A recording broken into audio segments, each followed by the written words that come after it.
Good morning friends, you are most welcome in DPS online YouTube channel. देखो बच्चों, एक बार आपका फिर से ऑनलाइन यूट्यूब चैनल में स्वागत है। तो हम गत वीडियो में हमने पोएम्स के बारे में पढ़ा।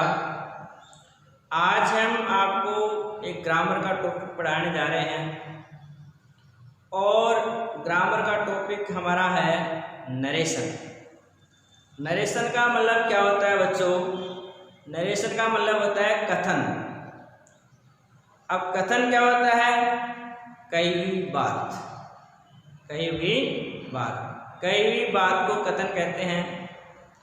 तो देखो बच्चों, हमें अगर कोई भी बात होती है तो सामने वाले को हम जैसे कहेंगे तो उसके दो तरीके हैं।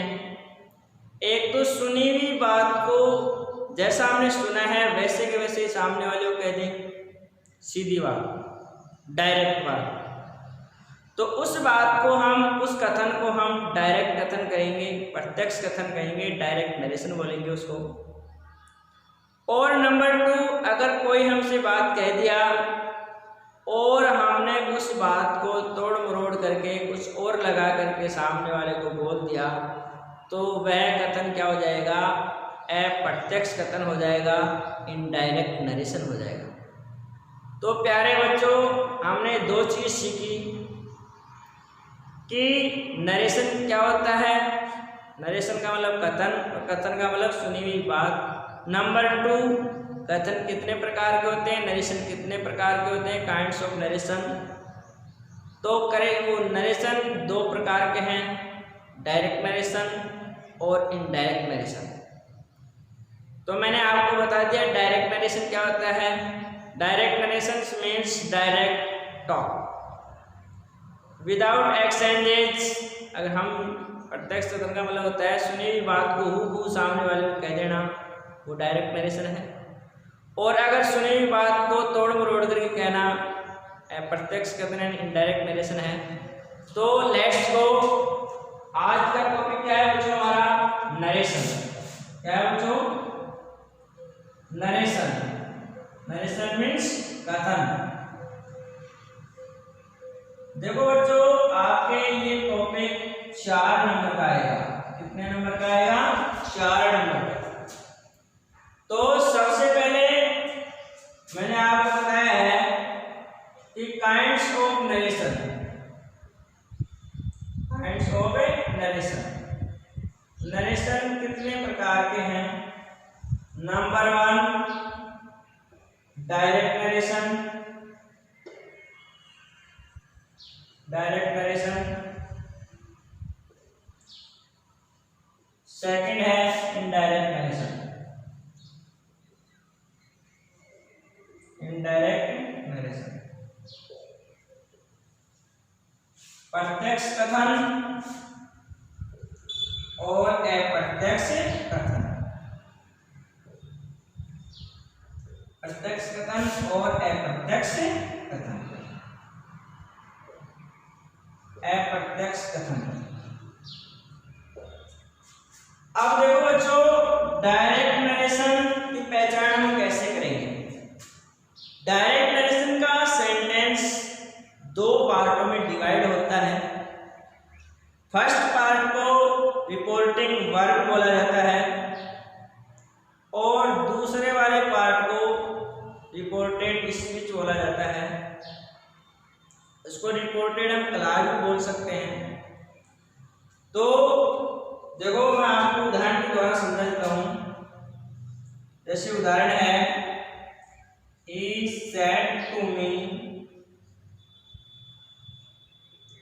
said to me, you are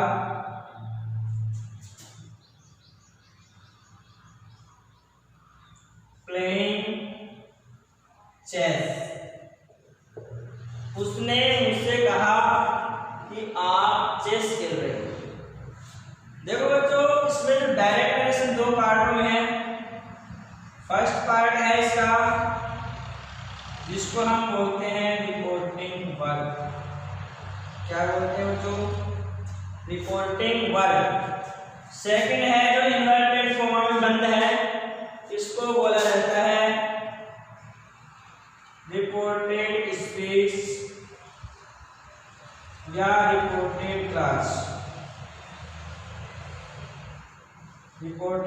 speech या रिपोर्टेड क्लास।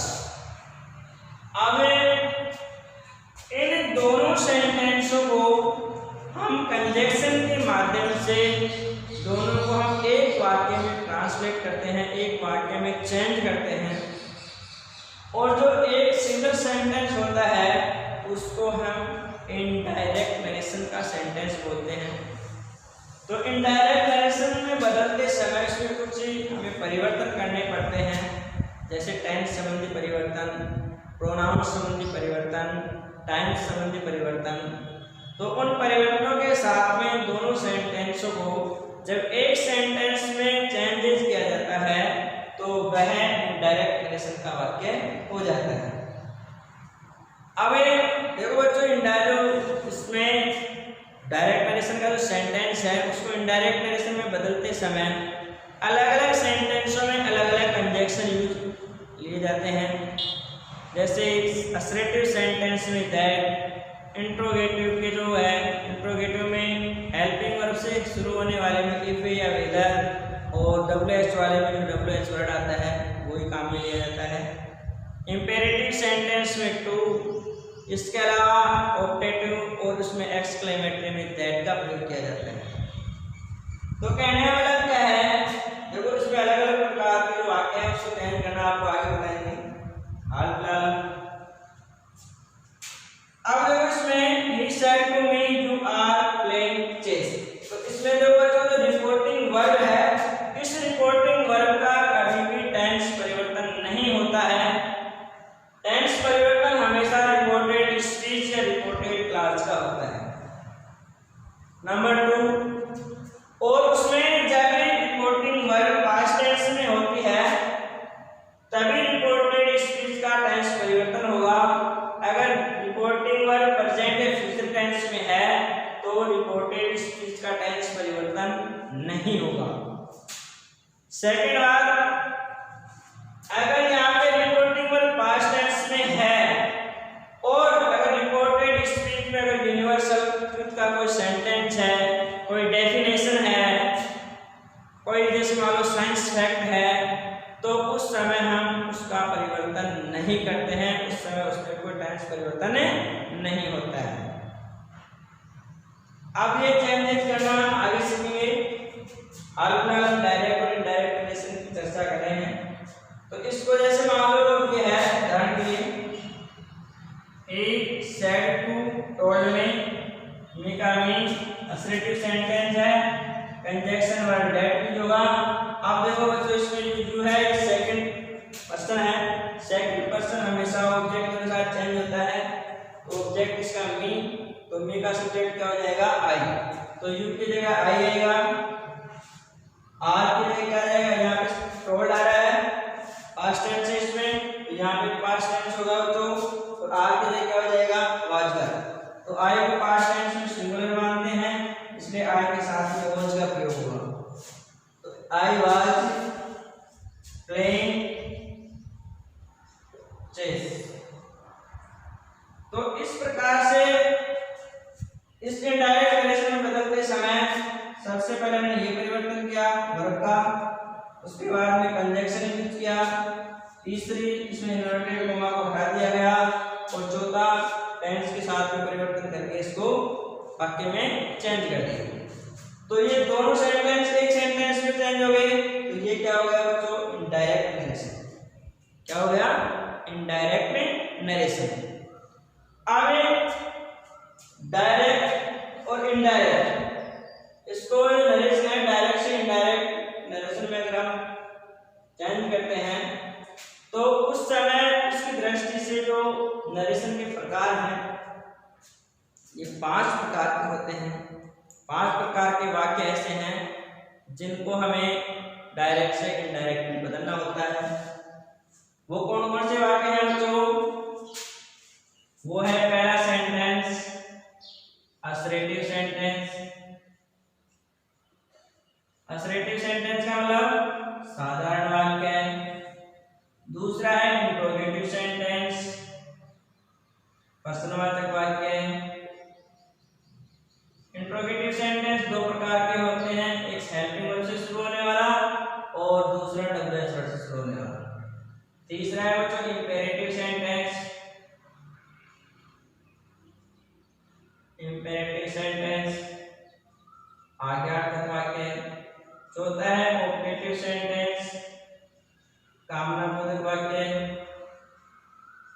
और पांचवा है एक्सक्लेमेटरी सेंटेंस, एक्सक्लेमेटरी सेंटेंस यानी आश्चर्यबोधक वाक्य। इस प्रकार से ये 5 प्रकार के सेंटेंस हैं, इनको हमें डायरेक्ट से इनडायरेक्ट में चेंज करवाना है। तो जो इसके डायरेक्ट से इनडायरेक्ट में चेंज करते समय जो बेसिक चेंजेस होते हैं वो हम सीखेंगे।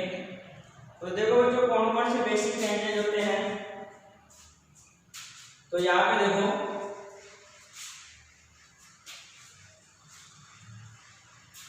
सबसे पहला सेंटेंस है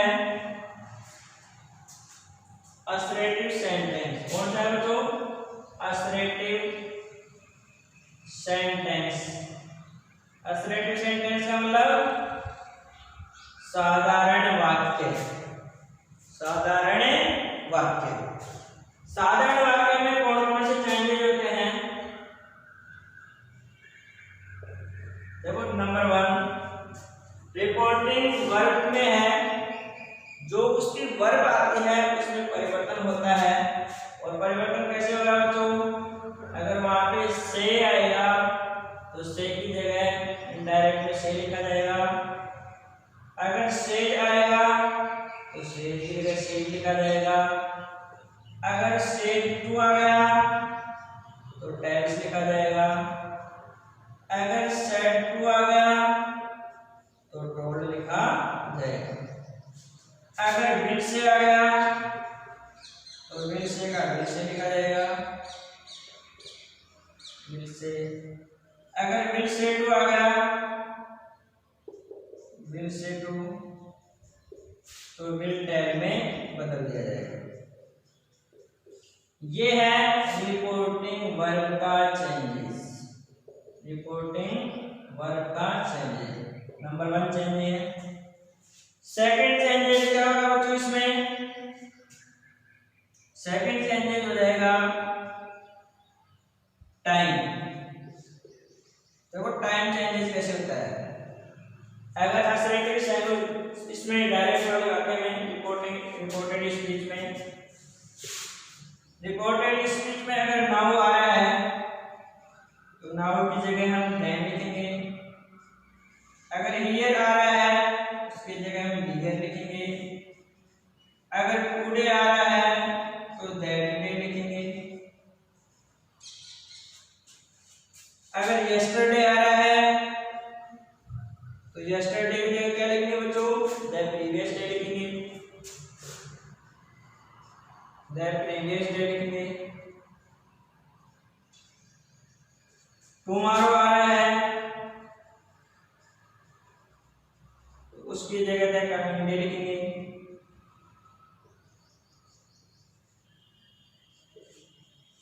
हेंस आ रहा है उसकी जगह हेंस कर देंगे।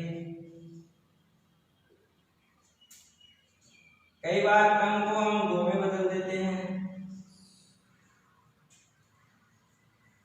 बीज को दो से बदल देते हैं। तो सेकंड चेंजेस हो गए टाइम चेंजेस। सेकंड कौन सा हो गया? Time changes. अब थर्ड चेंजेस क्या होगा बच्चों इसमें? Tense changes. टेंस परिवर्तन कैसे करना है आपको? टेंस परिवर्तन अगर रिपोर्टिंग और पास्ट में आए तो जो रिपोर्टेड टेंस चेंजेस, जो रिपोर्टेड स्पीच है उसका टेंस बदल जाएगा।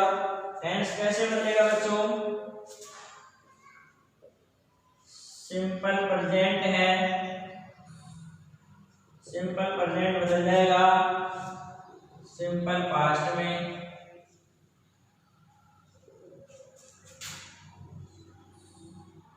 प्रेजेंट कंटिन्यूस, प्रेजेंट कंटिन्यूस बदल जाएगा पास्ट कंटिन्यूस में।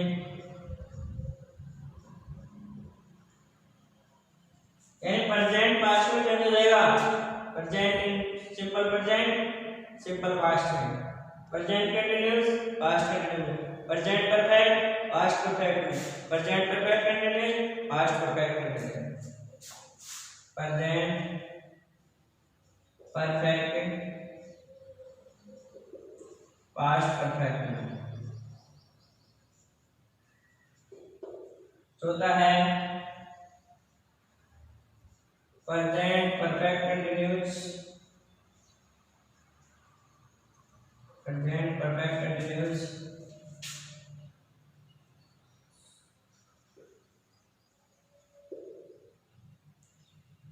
ये हो जाएगा past perfect continuous. Past indefinite, past indefinite किस हो जाएगा पास्ट परफेक्ट में,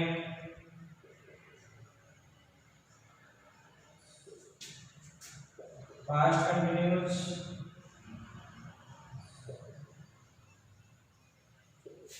पास्ट परफेक्ट कंटीन्यूअस में,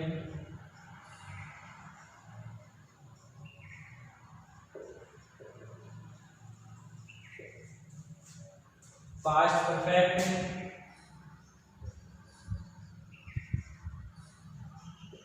नो चेंज,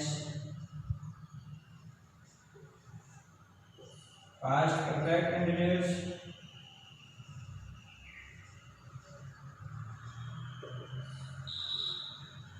ये भी नो चेंज। टेंस दो ही होते हैं। अब देखो टाइम के हिसाब से जरूर सिलेक्ट किया गया है तो सेल बदल जाएगा शुड वुड में, विल बदल जाएगा शुड वुड में, शैल बी शुड बी में, विल बी वुड बी में, शैल हैव शुड हैव में, विल हैव वुड हैव में, शैल हैव में, शैल हैव में मिलेगा शुड हैव में,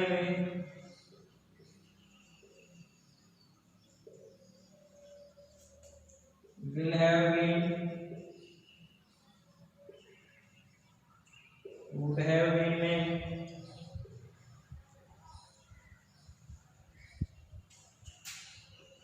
इसके अलावा कैन कुड में,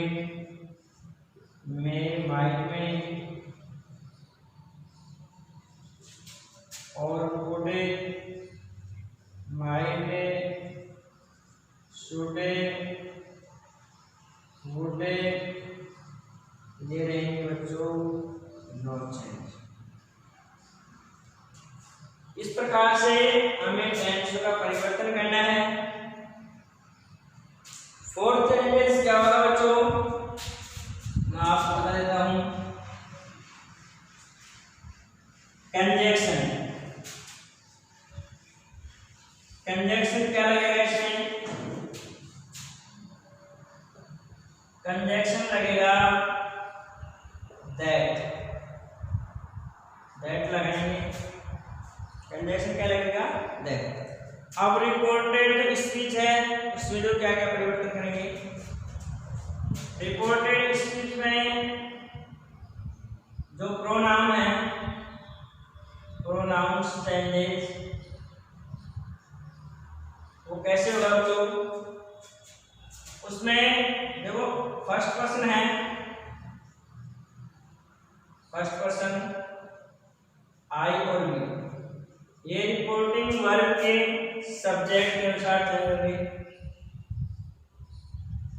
जो सेकंड है, सेकंड पर्सन यू, ये ऑब्जेक्ट के अनुसार चेंज होंगे। और थर्ड पर्सन है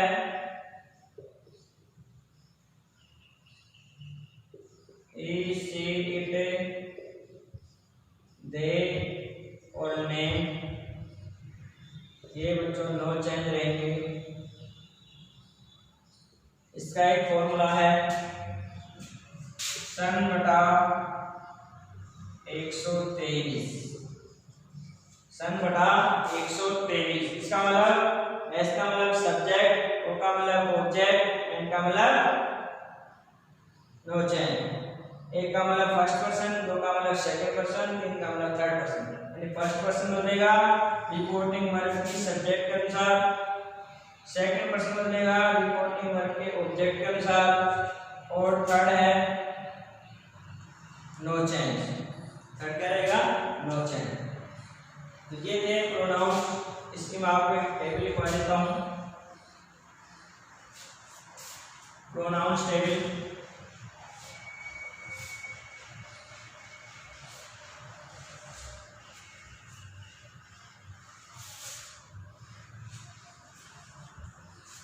pronounce table,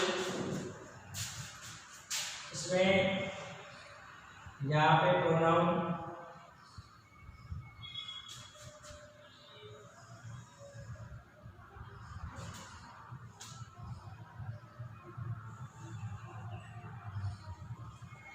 person, relative pronoun,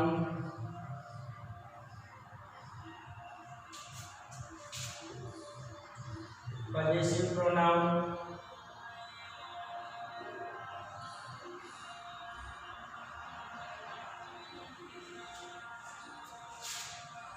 reflexive pronoun.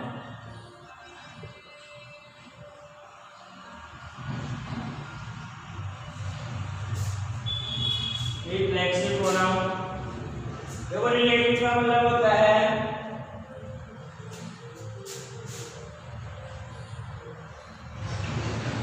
यहाँ पे ऑब्जेक्ट कर्म। पजेसिव के रिलेटिव प्रोनाउन का मतलब होता है संबंधवाचक सर्वनाम में कैसे प्रयुक्त होगा? संबंधवाचक सर्वनाम, रिफ्लेक्सिव निजवाचक सर्वनाम।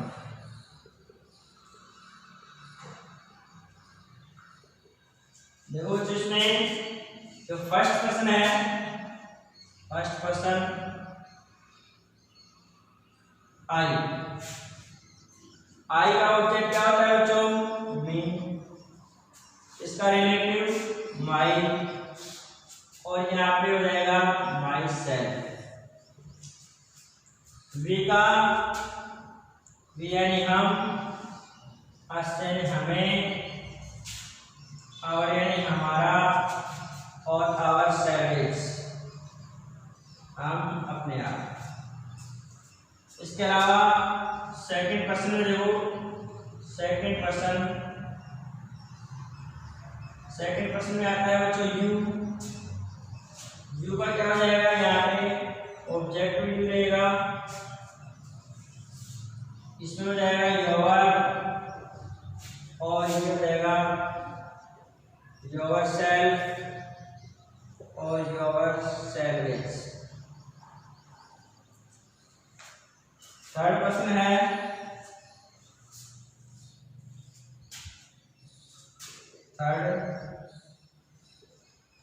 ही, क्या हो जाएगा? ही, यहाँ पे हिज, यहाँ पे रहेगा हिमसेल्फ। यहाँ पे सी यानी वह, हरे,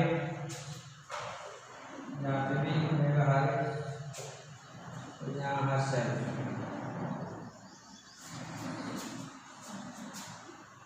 दे, यहाँ हो जाएगा देम, देयर, themselves।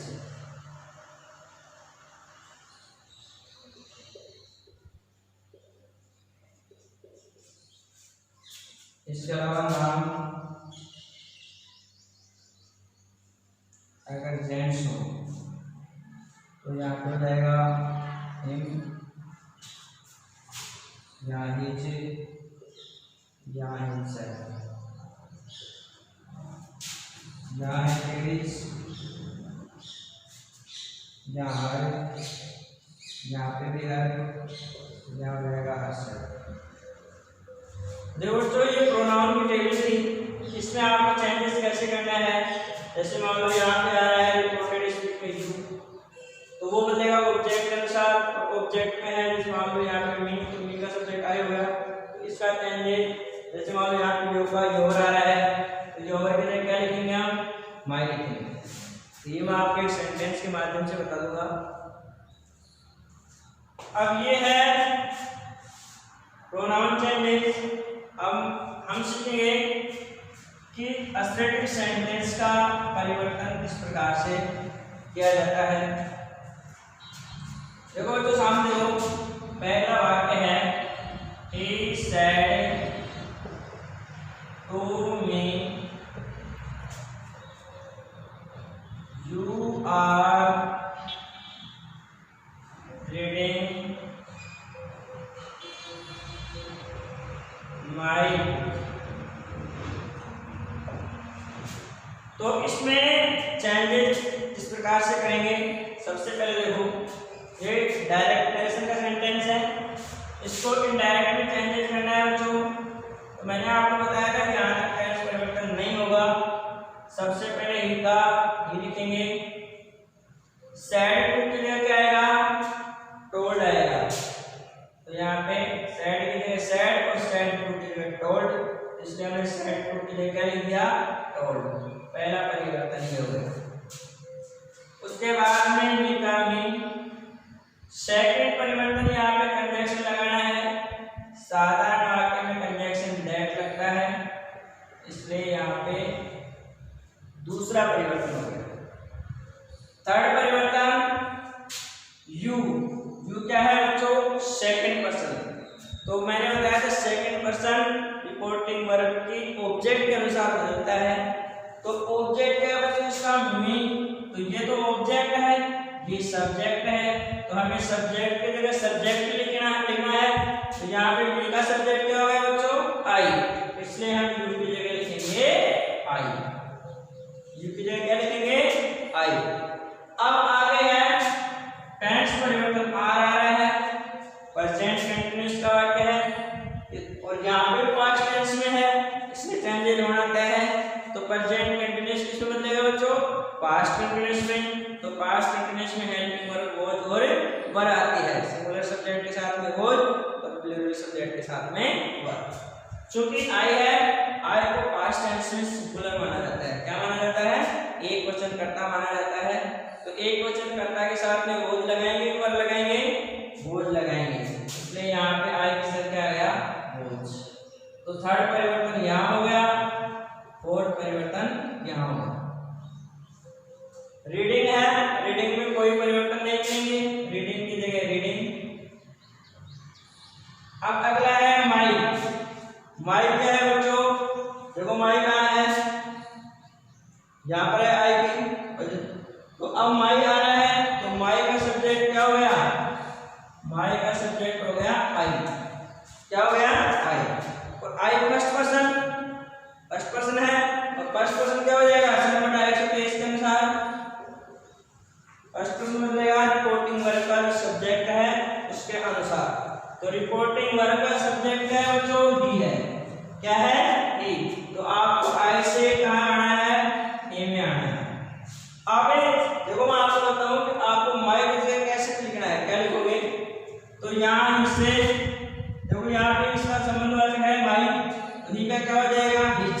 अगर ऐसे भी समझ में नहीं आए तो आप यहाँ से सीधी लाइन चलाओ और यहाँ से सीधी लाइन चलाओ, दोनों कहाँ जाकर के मिलेंगी, हिज के ऊपर। तो यहाँ पे माई की जगह क्या हो जाएगा, हिज हो जाएगा। तो ये था चौथा परिवर्तन। और इसमें बुक है, बुक की जगह बुक, और इसको हटा करके यहाँ पे फुल स्टॉप। इस प्रकार से आपको असर्टिव सेंटेंस को इनडायरेक्ट में बदलना है। इसमें और भी प्रकार के वाक्य हैं, उनकी चर्चा हम आगे करेंगे। आज हम इतना ही इस वीडियो में इतना ही पढ़ेंगे। मेरे को उम्मीद है आपको अच्छी तरह समझ में आया होगा, और फिर भी अगर कोई प्रॉब्लम है तो आप कमेंट करके बताना। धन्यवाद, थैंक्स।